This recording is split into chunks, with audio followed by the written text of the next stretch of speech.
해서 인공지능을 활용을 하면 이 자료들을 정리하고 분석하고 패턴을 찾아서 새로운 대상에 대한 분류와 예측을 할 수 있다. 그리고 이때 바로 확률과 함수가 활용된다라는 부분들을 지도하게 되어 있고요. 마지막으로 결국 핵심은 이제 인공지능이 이 데이터 자료를 기반으로 의사결정, 가장 최적화된 의사결정을 내리는 것과 관련된 내용들도 학습할 수 있도록 내용 체계가 구성되어 있습니다. 이제는 제가 교육의 방법으로서의 인공지능에 대해서 좀 말씀을 드리려고 하는데요. 이미 선생님들께서도 일상생활에서 익숙하게 사용하고 계시겠지만, 이 스마트폰의 사진 편집기의 자동 편집이라던가 보정 기술, 그리고 애플의 시리라던가 구글의 나우와 같은 이 개인 비서 기술, 그리고 자율주행 자동차가 인지하고 판단하는 시스템, 그리고 유튜브나 넷플릭스에서 원하는 음악과 미디어를 찾아주는 기능이라던가, 누적된 그 플레이리스트 학습을 통해서 다음 재생 목록에 추가할 수 있는 기능, 그리고 스마트 홈에서 활용되는 그 자기 선호도에 따라서 온도와 조명을 조정할 수 있는 기능이라던가, 그리고 이미 여러 분야에서 활용되는 챗봇, 이 모든 것들이 사실은 이미 인공지능 기술이 있기에 가능한 우리 일상생활 속의 변화라고 할 수 있는데요. 이러한 부분들이 교육에서도 굉장히 많이 담겨져 있습니다. 아마 여기 과학, 수학, 정보 또 다른 분야 선생님들께서도 알고 계시긴 할 것 같은데 그 작년에 교육부에서 과학, 수학, 정보, 융합교육 종합계획이 발표가 된 바 있습니다. 그래서 이 종합계획은 그 과학, 수학, 정보교육, 진흥법이라는 법에 근거해서 수립되는 종합계획인데요. 우리나라의 2020년부터 2024년까지 5년 동안의 그 과학, 수학, 정보, 융합교육의 종합계획으로서 그 중장기 계획, 그리고 추진 전략과 과제들을 모두 담고 있다고 보시면 됩니다. 그래서 앞으로 국가적인 이 교과들의 정책은 이 종합계획을 기반해서 수립되고 또 실행된다고 기대할 수가 있을 텐데요. 저희가 이 제4차 과학교육 종합계획, 과학교육을 세울 때는 인공지능과 관련된 과제들을 몇 가지 이제 포함을 시켰습니다. 그래서 보시는 것처럼 과학교사의 성장과 도전 지원과 관련돼서는 과학교육의 혁신을 주도하는 교원 전문성 강화가 과제로 담겨 있는데요. 이 세부 내용에 들어가서 보시면 인공지능, 사물 인터넷 등 첨단 과학 기술을 교수학습 평가에 활용하시고 또 온라인 수업 역량을 함양하실 수 있도록 혁신 연수를 운영한다라는 부분들이 담겨져 있습니다. 그리고 과학교육 종합계획에서 핵심 과제라고 할 수 있는 거는 바로 이 지능정보기술을 기반으로 한 지능형 과학실을 구축하는 부분인데요. 2024년까지 모든 학교에 한 개의 실 이상의 지능형 과학실 구축하는 것이 이 계획에 담겨져 있습니다. 그래서 지능형 과학실이라 함은 인공지능 그리고 AR, VR 등의 첨단 과학 기술을 기반으로 과학 탐구와 실험활동 그리고 융합적 교육활동이 가능한 과학실이라고 이해해 주시면 될 것 같습니다. 그리고 그 첨단과학기술 활용 자기주도 과학학습 지원과 관련해서는 정말 인공지능 기술을 활용해서 이 학생들에게 수준별 그리고 진로별 맞춤형 학습 그리고 보완학습을 지원하는 인공지능 시스템 개발에 대한 계획이 담겨 있는데요. 이렇게 학생들 대상으로 하는 맞춤형 학습은 사실 인공지능 기술이 교육에 도입된다고 했을 때 가장 중요한 변화라고 할 수 있습니다. 제가 뒷부분에서 인공지능 기술에 대해서 말씀드릴 때 조금 더 자세히 말씀드리도록 하겠습니다.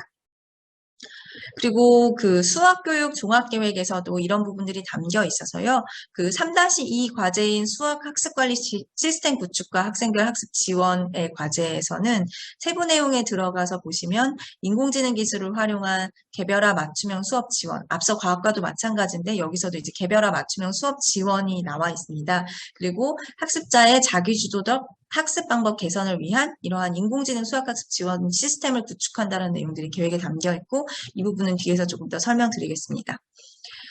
제가 지금까지는 이 인공지능과 관련된 교육 관련된 지금 국가 정책이라던가 그다음에 보고 문서라던가 그리고 개념적으로 어떻게 정리되는지를 간략하게 말씀드렸는데요. 지금부터는 이 인공지능 기술이 적용되는 대표적인 시스템 사례들을 좀 말씀을 드리겠습니다. 먼저 가장 일반적으로 우리가 인공지능 기술을 교육 시스템에 활용된다고 했을 때는 이 지능형 튜터링 시스템 ITS가 제일 대표적인 시스템이라고 할 수 있습니다. 이 ITS는 인공지능 기술을 적용하여서 학습자에게 최적화된 맞춤형 교수학습 환경을 제공하는 것을 목표로 합니다. 그래서 이러한 그 지능형 튜터링 시스템은 특히 수학이라던가 물리와 같이 잘 정의된 지식 구조를 갖는 영역에 대해서 이제 학생들 단계별로 학습할 수 있도록 지원하고 학생들의 수준을 진단하고 앞으로 어떤 학습을 하게 될지를 예측함으로써 거기에 맞는 최적화된 맞춤형 추천 콘텐츠들을 제공하는 것이 이제 제일 대표적인 특징이라고 할 수 있는데요. 그래서 이 지능형 튜터링 시스템은 학습자의 데이터를 기반으로 진단하고 추론하는 과정을 통해서 맞춤형 학습 제공하는 것이 핵심입니다. 제가 아래쪽에 이 붙여놓은 것은 가장 일반적인 형태의 이 ITS의 구조라고 할 수 있습니다. 보시는 것처럼 제일 앞쪽엔 이제 도메인 모델이 위치를 하는데요. 이 도메인 모델은 배워야 하는 내용학적 지식을 포함하는 모델입니다. 그리고 그 페다고지 모델이라고 해서 이 교수 모델은 그 지식을 어떻게 가르쳐야 하는지에 대한 교수 지식을 포함하는 모델이고요. 이 러너 모델은 학습자 모델로서 그 학습자의 학습 경험에 대한 지식을 포함하고 있습니다. 그래서 여기서의 학습자 모델이란 이 ITS를 사용하는 모든 학생들에 대한 지식을 포함한다고 보실 수 있습니다. 그럼 여기 이 ITS의 핵심은 이러한 모델들을 다 종합을 하여서 결국은 사용자의 인터페이스에 어떠한 맞춤형 학습을 제공할지를 결정하는 이러한 맞춤형 학습 활동을 제공하는 단계가 가장 중요하다고 할 수 있고요. 그러면은 사용자 입장에서는 이렇게 자기에게 맞춤형 학습이 제공된 컨텐츠를 활용해서 학습을 하게 될 텐데 그 다음 단계가 바로 이 개별 학생들이 학습하는 단계에서 상호작용을 시스템과 어떻게 하는지 그리고 문제를 해결하는 모든 과정들에서 나타나는 성취나 5개념과 관련된 모든 학습자와 관련된 데이터를 수집하는 단계가 이어지게 됩니다. 그 다음에는 이제 수집된 데이터들을 분석을 하는 단계가 이루어지는데 이 부분이 굉장히 중요합니다. 그래서 이 학습자의 데이터를 토대로 추후에 어떠한 맞춤형 학습 활동을 학습자에게 제공할지에 대한 그런 정보들도 이 단계에서 이루어지기도 하고요. 그 다음에 이 데이터를 분석함으로써 앞서서 제시됐던 학습자 모델을 재구성하기도 합니다. 왜냐하면 이 학습자가 학습하는 형태를 분석해 보니 먼저 설정했던 학습자 모델이 달라질 필요가 있다라고 하면 재구성이 되기도 하고요. 그리고 교수 모델 같은 경우도 여기 시스템에서 기존의 교수 모델을 활용했더니 그것이 효과가 기대한 만큼 일어나지 않았다라고 하면 교수 모델이 자동으로 업그레이드 되기도 하고 그리고 일부는 학생들이 이런 5개념이라던가 이러한 데이터들을 분석함으로써 이 시스템이 설정했던 학습 단계들이나 이 도메인 모델에 조금 오류가 있다라고 하면 이 도메인 모델 자체가 수정되기도 합니다. 이러한 프로세스를 통해서 학생들에게 맞춤형 추천 콘텐츠를 제공하시는 것이 ITS의 대표적인 특징이라고 보시면 될 것 같고요. 그 다음에 교육에서 접목되는 인공지능 그 기술을 접목한 시스템이라고 하면 대화형 튜터링 시스템이 있습니다. 이 대화형 튜터링 시스템은 학생들을 학습 주제에 대한 대화에 참여시키는 시스템입니다. 오른쪽에 보시는 것은 그 IBM이랑 피어슨이라는 회사가 협력해서 개발한 왓슨 튜터인데요. 보시면 지금 그 인공지능 시스템에서 학생들에게 질문으로 그 학습 내용에 대한 질문을 합니다. 그럼 거기에 대해서 학생들이 대화형으로 이렇게 대답하는 방식의 시스템입니다. 그리고 이거는 이제 자연어 처리가 가능하기 때문에 학생들이 오타를 내거나 완성된 문장의 형태를 제시하지 않더라도 학생들이 어떻게 대답했는지를 인식해서 거기에 맞도록 이 시스템이 알아서 질문을 던지는 방식으로 개발이 되어 있습니다. 그래서 이 시스템 같은 경우는 학생들에게 글이나 사진이나 동영상과 같은 보조 내용을 제공을 하고 학생들이 어떤 진전이 있는지를 기록을 하고 그리고 학생들이 여기에 대해서 제시한 답과 그것을 통해서 학생들이 이 주제에 대해서 어느 정도를 이해하고 있는지 그것들을 판단함으로써 맞춤형 대화를 제공을 합니다. 그래서 여기서는 그 학습자 모델 자체가 대화 내내 학습 목표와 실행 목표에 대해서 학생들이 어느 정도 숙련이 되어 있는지를 평가하고 그리고 이 내용들은 그리고 시스템과 학생뿐만 아니라 교수자에 의해서도 같이 점검하는 그런 방식으로 시스템이 운영되고 있습니다. 다음으로는 이제 탐구학습 시스템인데요. 이건 좀 새로운 방식입니다. 그래서 이 시스템은 구성주의 접근을 채택한 학습 시스템입니다. 그래서 학생들이 시스템이 설정한 이런 위계 단계에 따라서 학습을 해나가는 것이 아니라 자기가 스스로 학습 환경에 있는 요소들을 탐구하고 그리고 조작해보는 그럼으로써 자기만의 지식을 구성하도록 설정되어 있는 시스템을 저희가 탐구학습 시스템이라고 부를 수가 있는데, 제가 아래쪽에 이제 붙여놓은 것은 이제 대표적인 탐구학습 시스템인 베티스 브레인이라는 이제 시스템입니다. 이건 과학학습에서 사용되는 수 있도록 개발된 시스템인데요. 학생들이 여기 지금 보이시는 캐릭터 이름이 베티인데요. 이 베티라는 가상의 학생을 가르치면서 학습하는 방식입니다. 그러니까 이 베티에게 맞게 내가 그 학습 컨텐츠들을 제공하기도 하고, 이 베티에 맞게 얘를 이제 가르치면서 얘가 이제 충분한 학습을 할 수 있도록, 그래서 가르치면서 배우는 모델들이 적용되어 있습니다. 그래서 이것을 통해서도 학생의 수준을 진단하고 이렇게 예측하면서 거기에 맞게 맞춤형 학습이 이루어질 수 있도록 하는 그런 탐구학습 시스템이라고 보시면 될 것 같습니다. 그럼 지금부터는 제가 그 설명드렸던 시스템들이 실제 어떻게 적용되는지를 간략한 사례를 통해 말씀드리려고 하는데요. 저도 경험이 많지는 않기 때문에 대신에 작년에 제가 그 개발 총괄을 했었던 그 똑똑 수학 탐험대 초등학교 1, 2학년 지금 전체 학교에 적용되고 있는데, 이게 앞서서 설명드린 그 ITS 시스템이라고 이해하시면 좋을 것 같습니다. 그래서 그 시스템의 소개 그리고 간략하게 시연을 제가 좀 드리고, 그 다음에 이 시스템이 그냥 개발된 것이 아니라 이 개발하고 운영하는 방안에 대한 연구를 받아서 그것을 수행하는 과정에서 이루어진 거기 때문에 그 주요한 연구 결과들을 공유드리도록 하겠습니다. 제가 잠깐 그 공유는 풀고요. 저희 시스템 그 공유 화면으로 다시 전환하도록 하겠습니다. 아마 오늘은 이제 중고등학교 선생님들이셔서 이 시스템 자체가 그렇게 많이 흥미는 없으실 수 있는데, 인공지능 기술이 접목되면 이러한 학습이 가능하겠구나 정도로 이해해 주시면 좋을 것 같습니다. 제가 지금 화면 공유를 해볼게요. 이게 저희 시스템인데요. 지금 혹시 시스템 보이시나요? 보이시면 네네. 제가 지금 저희 시스템이에요. 그래서 처음에 딱 들어가시면 저희 시스템의 이름은 인공지능 활용 초등수학 수업 지원 시스템입니다. 그래서 그냥 학생들의 학습을 지원하는 시스템이 아니라 수업 지원 시스템이라서 학교 현장에서 선생님들께서 이 시스템을 활용해서 초등의 수학 수업을 더 잘하실 수 있도록 지원하는 걸 목표로 개발되어 있어요. 그래서 이게 메인 화면이고요. 제가 제일 좋아하는 문구가 이 똑똑 수학 탐험대는 오늘도 성장하고 있어요입니다. 완벽한 시스템은 아니고 지금 베타 버전으로 오픈이 되어 있는데, 이 이유는 사실은 저희가 꾸준히 정책 연구를 하고 그 결과들을 바탕으로 원래는 올해 오픈할 계획이 있었는데요.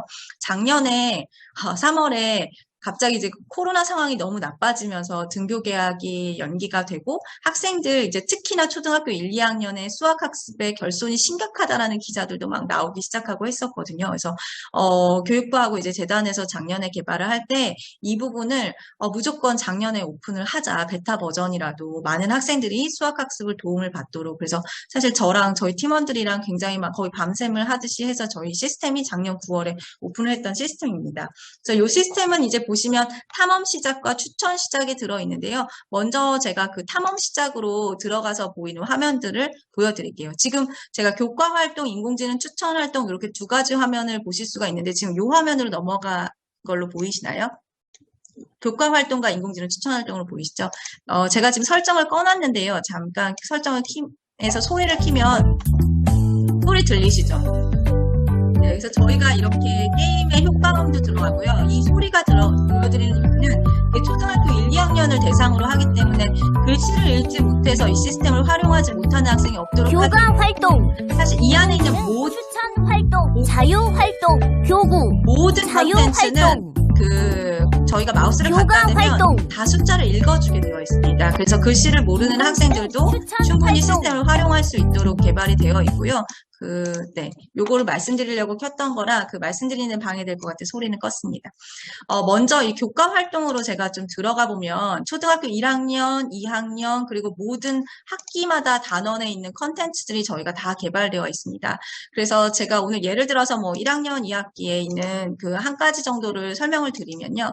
5단원의 2차 시 활동. 아마 학생들이 이제 시계 읽는 거 굉장히 어려워하거든요. 그래서 몇 시 30분 이런 거를 지금 알아봐야 되는데, 예를 들면 1시 30분 이렇게 그럼 다 게임형으로 되어 있고요. 이 모든 컨텐츠들은 저희가 교육과정 개발진 그리고 교과서 개발진들하고 검토하면서 만들었습니다.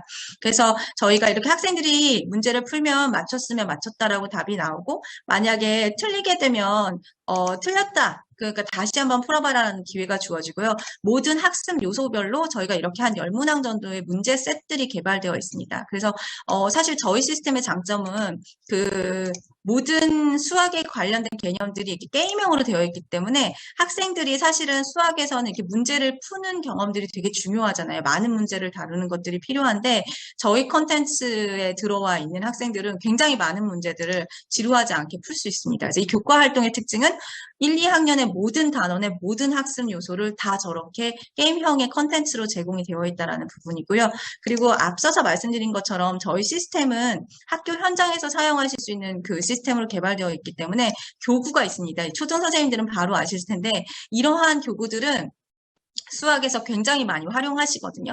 예를 들면 수막대 같은 경우는 저희가 이게 100개를 선생님들이 칠판에 이렇게 그리시거나 하시기가 굉장히 어려우세요. 그래서 저희 시스템을 활용하면 이렇게 그 숫자들 자릿수에 따라서 이게 수 모형이 들어가면서 달라지는 부분들을 활용하실 수 있고 그 다음에 그 수학 수업에서 많이 활용하시는 교구 같은 경우도 1인당 하나씩 가져야 되는 교구 같은 경우도 다 저희가 시스템으로 구축이 되어 있습니다. 그래서 수학 1, 2학년 수업에서 활용하실 수 있도록 뭐 칠교놀이, 열칸 상자, 수모형 같은 것들이 다 개발되어 있어서 이런 거는 선생님들께서 수업 시간에 많이 활용하시고요. 그 다음에 이제 자유활동 같은 경우는 학생들이 제일 많이 어려워하는 연산 영역들과 관련돼서 이거는 정말 그 단원과 상관없이 게임형으로 되어 있어요. 그래서 곱셈 구구 상당히 어려워하는데요. 그래서 구구도 아마 외우잖아요. 근데 지금 이렇게 게임형으로 되어 있기 때문에 이거는 그냥 진짜 자유탐구를 하는 거예요. 그래서 이렇게 그 빨리빨리 곱셈을 학습할 수 있도록 이런 게임형 콘텐츠는 자율활동으로 되어 있습니다.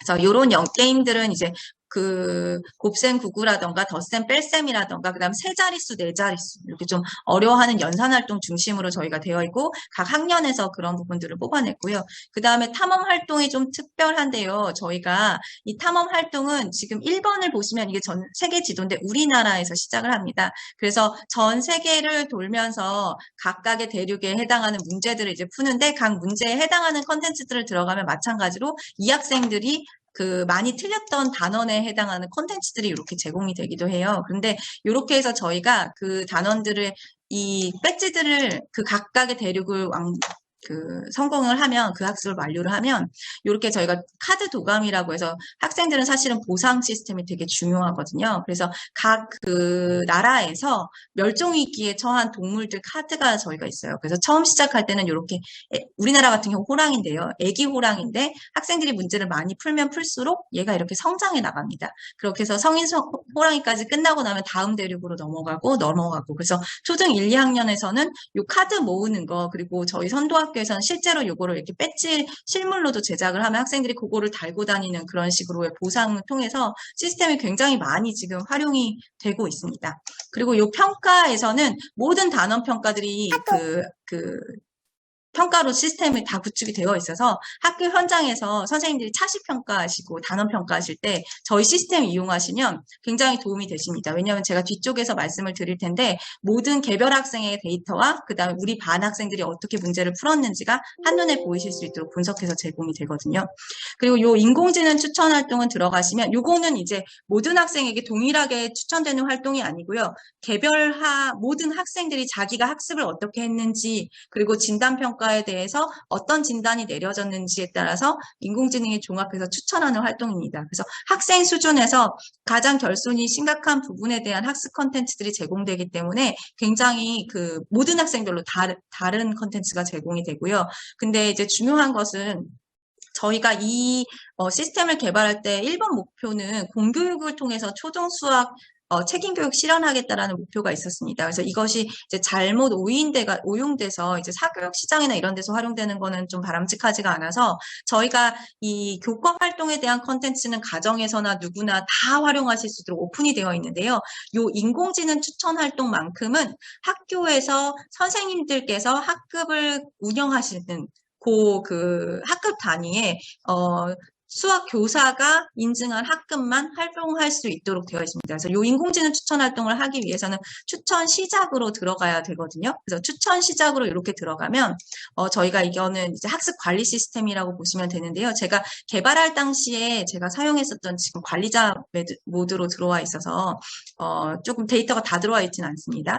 근데 이 만나요에 가시면 수업하기, 그래서 우리 학급 구성원을 이 선생님이 학생들을 이렇게 초청해가지고 각각의 이렇게 아이콘 부여해가지고 가입하실 수 있도록 되어 있어요. 근데 처음 가입은 이게 미성년자를 대상으로 하는 시스템이기 때문에 먼저 이 추천 코드를 가정에 보내시면 가정에서 그 보호자 동의까지 받아서 회원가입은 처음엔 하셔야 되고요. 한 번 회원가입을 하고 나면 그 다음엔 학급이 바뀌더라도 새로운 학급에서 비밀번호 있으면 가입할 수 있는, 그리고 연동될 수 있는 방식으로 지금 회원가입이 되고 있습니다.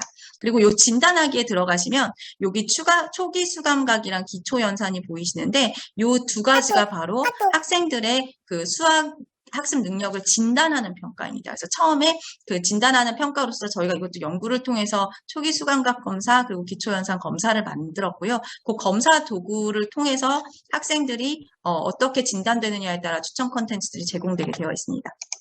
그래서 그 1학년, 2학년 각각의 평가들이 이렇게 되어 있는데 이건 아무나 할 수 있는 게 아니고 여기서 그 평가 중은 보시면 오른쪽에 화면 보이시죠? 그 오른쪽에 진행 중인 평가는 이 선생님께서 이제 평가를 우리 반에는 요 평가를 활성화시키겠다 하면은 요 평가가 학생들에게 보여지는 평가예요. 그럼 학생들은 선생님께서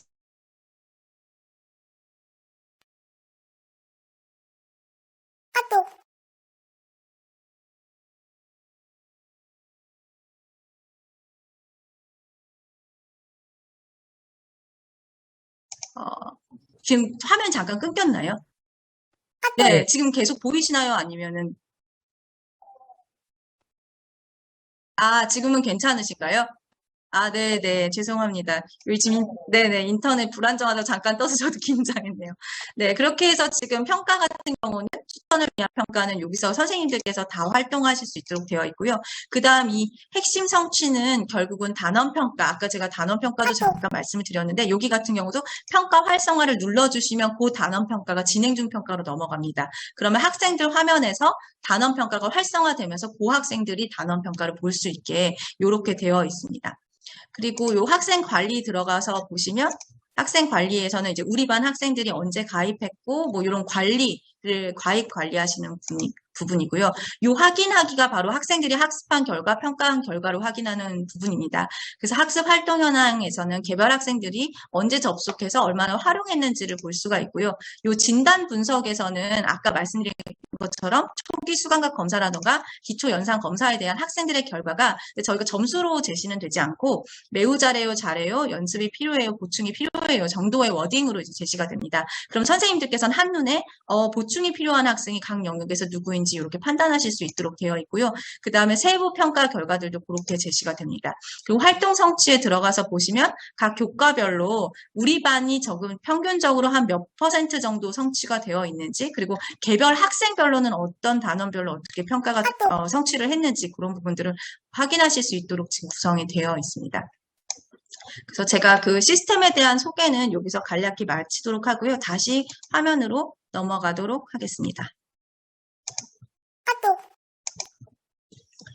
네, 그래서 지금 말씀드린 것 같이 이제 시스템은 소개를 드렸는데요. 지금 말씀드린 인공지능 기술이 어떻게 활용될 수 있는지 정도는 파악이 되었다고 했을 때 이런 인공지능 프로젝트, 우리가 인공지능 사실은 여러 교과의 선생님들이 오늘 계신 걸로 알고 있는데 기술 자체를 학생들에게 가르치기보다는 인공지능 기술, 인공지능이라는 것들을 접목해서 학생들에게 각 교과에 맞는 융합을 이제 하시는 방향으로 사실은 차기 교육과정도 개발이 되는 것 같은데요. 그래서 인공지능에 대한 이해를 바탕으로 어떻게 학생들을 지도해야 되는지에 대한 좀 인사이트를 얻으셨으면 하는 마음에서 저는 저 인공지능 기술 프로젝트를 어떻게 진행하게 되었는지 그 프로세스를 좀 잠깐 말씀드리려고 합니다. 그 말씀드린 것처럼 저희가 초등학교부터 고등학교까지의 인공지능 이 수업에 대한 자료를 교재를 개발할 때 인공지능에 대한 정의나 인공지능에 대해 가르치는 것도 중요하지만 가장 마지막에는 이 인공지능 프로젝트가 어떤 사이클을 통해서 진행이 되는지에 대한 부분들을 다루고 있습니다. 그래서 인공지능과 연결돼서 융합해서 하는 모든 프로젝트들은, 모든은 아니고요. 이제 대부분의 많은 프로젝트들이 이러한 절차들을 따를 수가 있습니다. 근데 먼저는 문제를 정의하고, 그 다음에 그 문제를 해결하는데 필요한 이제 데이터들을 수집하고, 그리고 모든 데이터들이 사실은 활용될 것은 아니기 때문에 전처리 작업을 거친 다음에 그 데이터를 탐색하고, 모델 학습, 그리고 모델 평가 및 배포, 이런 단계로 이루어지는데, 사실 가장 중요한 단계가 바로 이 문제 정의입니다. 그래서 인공지능 프로젝트를 시작하는 가장 중요한 단계로서 인공지능 기술을 이용해서 해결하고자 하는 그 프로젝트 목표를 정의하는 단계가 바로 이 문제 정의인데요. 저의 경우에 저 시스템을 이제 개발해야 된다는 미션을 받았을 때 어떻게 문제를 정의했는지를 좀 말씀을 드리려고 합니다. 첫 번째 문제는 수학이 매우 중요하다라는 부분입니다. 이거는 사실 문제라고 할 수는 없지만, 수학은 사실 굉장히 중요한데요. 많은 선생님들께서 아마 OECD 2030 프로젝트에 대해서 알고 계실 거예요. 그래서 OECD 에듀케이션 2030이 사실은 차기 교육과정 지금 총론에도 굉장히 영향을 미치고 많은 국가의 미래 교육에 대한 방향 설정에 어떤 나침반, 여기서 제시하는 것처럼 정말 나침반이 되고 있는데, 그 OECD에서는 러닝 컴퍼스 2030이라고 해서 학생들이 어떠한 역량을 키워야 하는지, 그리고 그 역량들이 어떠한 그 기초의 기반에 근거해서 이루어져야 되는지, 그걸 바탕으로 학생들이 학생 주도성을 가지고 이제 학습하는 거를 강조를 하고 있는데요.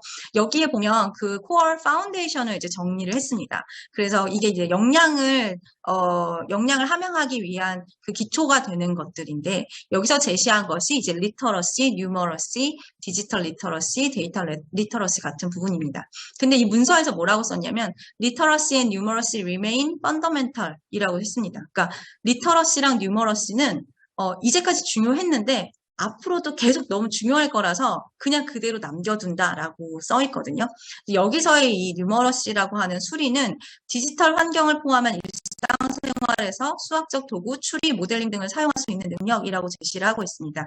그래서 이 수리라는 것은 사실은 수학이라는 교과에서 가장 많이 학생들이 학습을 하게 될 텐데, 미래 사회에도 중요하다고 하니까 학생들이 어렵다고 안 해도 되는 과목이 아닌 거예요. 근데 선생님들 많이 아시는 것처럼 이 수학이 매우 중요함에도 불구하고, 왜 화면이 넘어가질 않을까요? 중요함에도 불구하고, 네, 많이 넘어가서 죄송합니다. 잠시만요. 제 지금 파워포인트에 뭔가 약간의 문제가 생긴 것 같아서, 다시 한 번만 화면 다시 킬게요. 죄송합니다. 공유된 화면이 지금 중지됐다고 나오면서 뭔가 풀렸는데요. 네. 많은 학생들이 지금 수학을 어려워합니다. 근데 이 수학을 어려워하는 것, 네, 조금 불안정한가 봐요. 지금 혹시 말씀들을 주시고요. 학부모 입장에서는 이제 어려워하는 건 알겠는데 직접 가르쳐 주기가 어렵다라는 부분들을 지적을 하셨어요. 그래서 저희는 시스템을 개발할 때 가장 중요한 것이 일단 선생님 입장에서는 누가 어디를 어려워하는지를 아셔야 되고, 그다음 거기에 맞게 맞춤형 콘텐츠가 제공되어야 될 텐데 그런 부분들을 교사가 일일이 할 수 없으면 시스템에서 할 수 있었으면 좋겠다라는 바람으로 이 시스템이 개발되었고, 그래서 지금 2년 동안에 저희가 개발했던 컨텐츠나 시스템이나 그리고 정책 연구의 전체 추진도를 좀 제시를 먼저 했었습니다. 그래서 이런 과정을 통해서 작년 9월에 이제 전국 서비스가 시작이 되었고요. 이거는 제가 혹시라도 시스템에 오류가 날까봐 그 몇 개 캡처를 받아봤고요. 아까 제가 말씀드린 것처럼 진단 분석 결과는 이런 식으로 나옵니다. 그래서 각 영역별로 학생들이 어떤 결과들이 나왔는지가 이런 식으로 다 선생님들께 제시가 되고요. 그 다음에 이 학생들이 학습한 결과를 토대로 다음 그 관련된 단원에서 몇 점 정도의 성취를 하겠다라는 예측까지 하게 됩니다. 근데 이게 점수가 이제 낮다고 했을 때 그 점수에 영향을 주는 약한 영역이 무엇인지까지 진단을 하고 거기에 맞는 컨텐츠들이 추천이 되도록 되어 있습니다.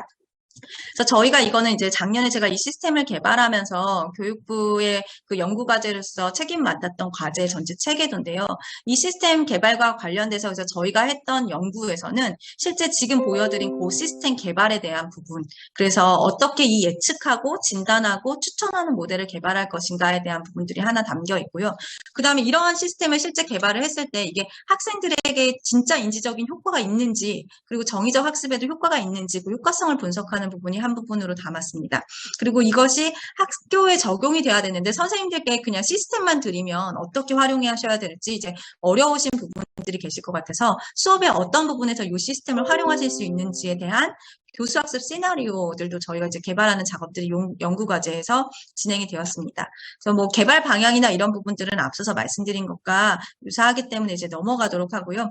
그래서 지금 저희가 이제 인공지능 모델 개발할 땐 이제 진단하고 예측하고 추천하고 거기에 맞는 맞춤 서비스를 하는 방식으로 이제 개발이 되었고 앞서 잠시 말씀드렸던 것처럼 이 진단 모델 개발하는 것이 굉장히 중요했습니다. 학생들을 어떻게 진단할 것인지. 그래서 저희가 기초 수학 기능 그리고 연산 유창성, 그리고 인지 처리. 그래서 2019년에 있었던 연구, 그건 제가 책임은 아니었는데 그 연구에서 이러한 문항들을 개발을 해놨었는데 저희가 이제 연관성을 좀 데이터들을 분석하다 보니 인지 처리는 사실은 작업을 기억하거나 처리하는 속도인데 이것보다는 학생들의 수학 진단에는 이제 기초 수학 기능과 연산 유창성이 중요하다라는 부분들이 도출이 되어서 그 부분에 맞게 지금 진단 시스템이 개발되어서 저희 시스템에 탑재가 되어 있습니다. 그리고 예측 모델 같은 경우도 이 모델 보시면 학생들이 문제를 학습한 그 결과를 토대로 다음 단원에서 몇 점 정도가 나올 것이다. 여기 지금 보시면 예측 점수가 이 학생의 경우에는 67.65점으로 인공지능이 예측을 했는데 실제로 이 학생이 그 단원 평가 도달했을 때 점수를 보면 66점입니다. 그래서 굉장히 유사하게 예측을 한다는 것을 확인할 수가 있고요. 여기 지금 파란색과 빨간색 영역을 보시면 그래서 이 학생들이 높여야 되는 영역과 그래도 이 학생들에게 강점 영역 그다음에 이제 점수가 낮은 데 영향을 준 약점 영역들이 도출이 되고 그 약점 영역을 중심으로 저희가 추천 콘텐츠가 제공되는 방식으로 지금 되어 있습니다. 이 부분만 간략하게 이제 말씀드리려고 하는데요. 정책 연구에서는 앞서 말씀드린 것처럼 이렇게 개발된 시스템이 실제 학생들에게 어떤 효과가 있는지 저희가 사실은 2019년엔 전국적으로 이제 5개의 연구학교를 운영을 했는데요. 2019년에는 저희 시스템이 개발되지 않았기 때문에 학생들이 그냥 수학 학습을 했고요. 그냥 수학 수업을 받았고 그다음 2020년에는 저희 시스템과 컨텐츠를 활용해서 수학 학습을 했을 때 실제 단원 평가들이 어떻게 달라지는지 그다음에 핵심 성취 평가들이 어떻게 달라지는지를 비교하는 걸로 저희가 연구 세팅을 했습니다. 근데 굉장히 안타깝게도 저희가 굉장히 2019년부터 이 연구가 준비가 되었는데 2020년에 코로나 때문에 등교 중지가 일어나고 학교에서 이 시스템을 활용해서 선생님들이 수업하는 것 자체가 굉장히 어려운 상황들이 많이 발생을 했어요. 그래서 저희가 모든 연구학교의 데이터를 보기는 조금 어려웠고 그래도 다행인 것은 그중에 이제 한 학교, 제2초등학교라고 되어 있는데요. 이 학교에 같은 경우 이제 지방에 위치한 학교인데 학급 규모가 이제 작다 보니까 등교 계약 이후에는 전혀 온라인 원격 수업이 아니고 다 대면 수업으로 진행을 했기 때문에 주 5회 이상 저희가 예측한 것처럼 주 5회 이상 이 시스템을 활용해서 선생님께서 수학 수업을 진행을 하셨습니다. 그래서 이 학생들의 데이터를 저희가 별도로 분리해서 다른 일반 학교들하고 연구학교들하고의 데이터를 비교해 봤는데요. 저희 시스템의 핵심이라고 하면 이건 이제 모든 학생을 대상으로 하는 시스템이긴 하나 저희가 조금 더 방점을 두고 있는 거는 성취 수준이 낮은 학생들이 저희 시스템을 썼을 때 수학 학습 결손이 없이 수학을 학습을 할 수 있는가에 대한 부분이었습니다. 그래서 이 성취 수준 하위 25% 학생 집단의 단원 평가 점수를 저희가 좀 분석을 했는데 왼쪽 위에 보이시는 그래프를 봐주시면 2019년에 이 제2초등학교의 하위 25% 학생의 평균 점수가 96.86입니다. 전체 연구학교의 데이터가 109.92점이고요. 그리고 2020년에 이때 이제 제2초등학교 시스템을 사용했을 때입니다. 그 제2초등학교 1, 2학년에 하위 1학년에 하위 25% 학생의 평균 점수가 129.88이 나왔습니다.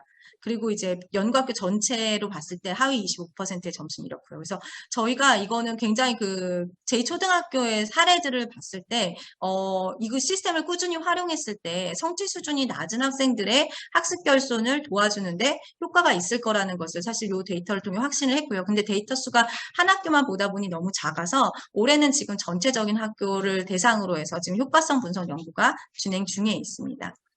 그래서 여기만 간략하게 말씀을 드리고 넘어가도록 하겠습니다. 그래서 정의적 영역에 있어서도 학생들이 아무래도 친근한 게임형 콘텐츠를 가지고 학습을 하다 보니까 장점이 있었고요. 근데 다만 말씀드리고 싶은 건 이건 초등학교 1, 2학년을 대상으로 하는 콘텐츠였기 때문에 많은 문제들을 게임형 콘텐츠를 통해 접하게 하는 게 목적이었고요. 초등학교 3학년부터의 콘텐츠는 확실히 차별화되어야 됩니다. 그래서 그런 부분들은 지금 개발이 지금 기획 중에 있는 부분도 잠깐 말씀을 드리겠습니다. 그리고 선생님들께서 활용하실 수 있도록 저희 시스템 활용한 이런 교수학습 모델들을 좀 제시를 했었고요. 이 세부적인 시나리오들도 정책 연구에 담았습니다. 제가 시간이 제약이 있는데 이렇게 좀 그 화면이 잘 넘어가지가 않아서 죄송합니다. 잠시만요. 조금 앞으로 돌아갈게요. 그래서 제가 그 정책 연구에 대한 부분들을 말씀을 마치고 그럼 이런 인공지능 기술을 활용한 미래 교육이 어떻게 달라질지에 대한 부분 좀 간략히 말씀드리도록 하겠습니다. 말씀드린 것처럼 수학교육 종합계획에는 인공지능 활용한 맞춤형 수학교육 시스템에 대한 부분이 담겨 있습니다. 그래서 학생들의 데이터를 기반으로 맞춤형 추천 시스템을 개발하는 이러한 체계도를 가진 지금 시스템이 ISP라고 해서 기획연구 지금 기획 단계에 들어가 있고요. 이제 본격적인 개발이 곧 착수될 예정입니다. 그렇게 되면 학생들이 초등학교 3학년부터도 자기 수준에 맞는 컨텐츠들을 추천받아서 학습할 수 있도록 지금 시스템 구축이 이루어지고 있고요. 그리고 과학 같은 경우도 지금 지능형과학실이라고 해서 이렇게 이 플랫폼 안에서 다양한 데이터 기반의 탐구가 가능한 그런 플랫폼이 현재 개발 중에 있고 올해 11월에는 저희가 베타 버전 오픈 예정에 있어서 아마 현장에 계신 선생님들께서도 안내 받으실 수 있지 않을까 싶습니다. 제가 이 슬라이드를 보여드리는 이유는 이 사람이 이제 테드에서 2014년에 한 강연인데 2019년에 블랙홀 이미지가 처음으로 일반 대중들에게 공개된 프로젝트가 있습니다. 그래서 전 지구에 여러 개의 망원경을 놓고 이제 그 데이터들을 종합해가지고 블랙홀의 이미지를 얻었는데요. 이 사람은 2014년에 그 MIT에 소프트웨어 전공하는 대학원생이었거든요. 근데 테드 강연에서 뭐라고 이야기를 하냐면 내가 이 블랙홀 사진을 찍는 프로젝트에 지금 참여하고 있다. 근데 나는 천문 물리학에 대한 지식이 아무것도 없는데 그 사람들하고 지금 하는 이 유니크한 콜라보레이션을 통해서 우리가 가까운 미래에 블랙홀의 이미지를 얻을 수도 있다라고 이야기를 했어요. 그리고 정말 2019년에 그 블랙홀의 이미지를 우리가 얻었을 때 이 사람도 굉장히 화제가 되었거든요.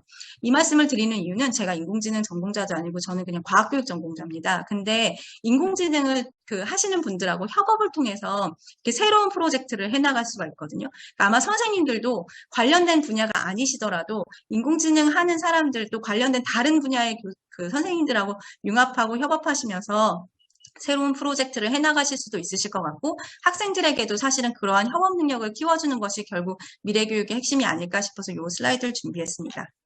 마지막 슬라이드입니다. 우리나라 교육기본법 제2장 제12조예요. 교육 내용, 교육 방법, 교재 및 교육 시설은 학습자 인격 존중하고 개성 중시해서 그 학습자 능력이 최대한으로 발휘될 수 있도록 마련되어야 한다라고 제시되어 있습니다. 그런데 저는 이 학습자 능력이 최대한 발휘되기 위해서는 맞춤형 학습이 필요하다고 생각을 하고 있고 오늘 말씀드린 것처럼 인공지능 기술이 그것에 대해서 완벽한 해답은 아니지만 어느 정도 가능성을 제시했다고 보여집니다. 그래서 인공지능 기술이 교육에서 잘 활용되어서 정말 여기 교육기본법이 규정하고 있는 것처럼 우리 학생들 능력이 최대한 발휘될 수 있도록 다 같이 이렇게 관심을 가지고 지원을 해주셨으면 하는 바람에서 이 슬라이드를 붙였습니다. 네, 감사합니다.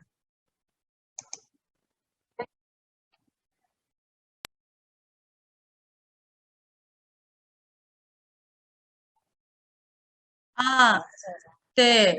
말씀드린 것처럼 이제 수학 같은 경우에 저희가 지금 종합계획에 근거해서 초등학교 3학년부터 중학교, 고등학교 1학년까지 하는 시스템 지금 설계 중에 있고요. 이 설계 프로젝트가 완료되면 예산을 잘 따서 개발할 수 있도록 하겠습니다.